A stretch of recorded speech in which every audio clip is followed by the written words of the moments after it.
Hello guys, আসসালামু আলাইকুম। Welcome to my channel energy ব্লগে আপনাদেরকে স্বাগতম। কেমন আছেন সবাই? নিশ্চয়ই ভালো আছেন। আমি আজকে একটা ছোট্ট ব্লগ আপনাদের কাছে নিয়ে আসলাম।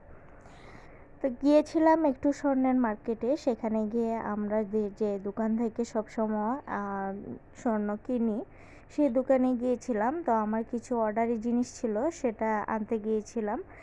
আর এখানে একটা সুন্দর সিম্পল একটা নেকলেসের সেট দেখতে পেলাম, আরেকজনে নিয়েছে। আর এই আংটিটা আমার আম্মার অর্ডারই ছিল, অনেক দিন আগে, প্রায় 6 মাস আগে অর্ডার ছিল, কিন্তু বানানো হয়নি, কমপ্লিট হয়নি, সেজন্য আর নেওয়া হয়নি। তো আজকে ফাইনালি এটা পেয়ে গেলাম। আর তার সাথে আমার বোনের মেয়ের জন্য এক জোড়া কানের দুল নেওয়া হলো এখান থেকে।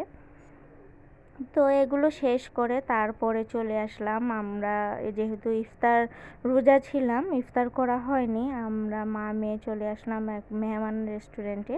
এখানে এসে আমি তান্দুরি চিকেন আর সাথে নিয়েছিলাম নান রুটি, আর আম্মাকে দিয়েছি মাটন বিরিয়ানি, আর তার সাথে একটা চিকেন বিরিয়ানি আমার মেয়ের জন্য পার্সেল নিয়ে নিলাম, আর সাথে চা। আর আমার মেয়েটা কিছুই খায়নি, শুধুমাত্র দই একটু খেয়ে উঠেছে। তো চার কালারটা যেমন, তার থেকে বেশি মজার হয়েছে চাটা খেতে।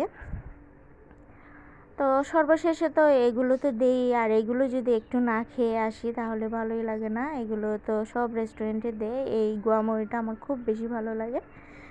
তো খেয়ে দিয়ে তারপর এখন চলে যাব বাসায়।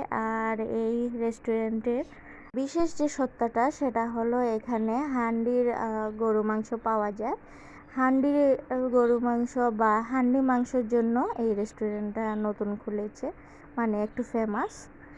তো এখানে হান্ডি মাংসগুলো এর আগে কয়েকদিন আগে এসেছিলাম আমার জায়ের সাথে, উনি খাইয়েছিলেন। এই যে এই হান্ডিগুলো ভর্তি থাকে, কিন্তু অ্যাকচুয়ালি এগুলোকে মাটির পাত্রেই রান্না করা হয় এবং এইভাবেই কিন্তু রেখে দেওয়া হয় মাংসগুলো ভিতরে। তো এইভাবে একটা হান্ডির দাম মেবি 500 টাকার উপরে হান্ডি মাংসের দাম। তো এখানে এক বাটি সমানই থাকে। আর আসার সময় আমার মেয়ের জন্য একটা জনসন ফেস ক্রিম নিয়ে আসলাম। তো আজ এই পর্যন্তই। সবাই ভালো থাকবেন, আর একটা লাইক কমেন্ট করবেন প্লিজ। আল্লাহ হাফিজ।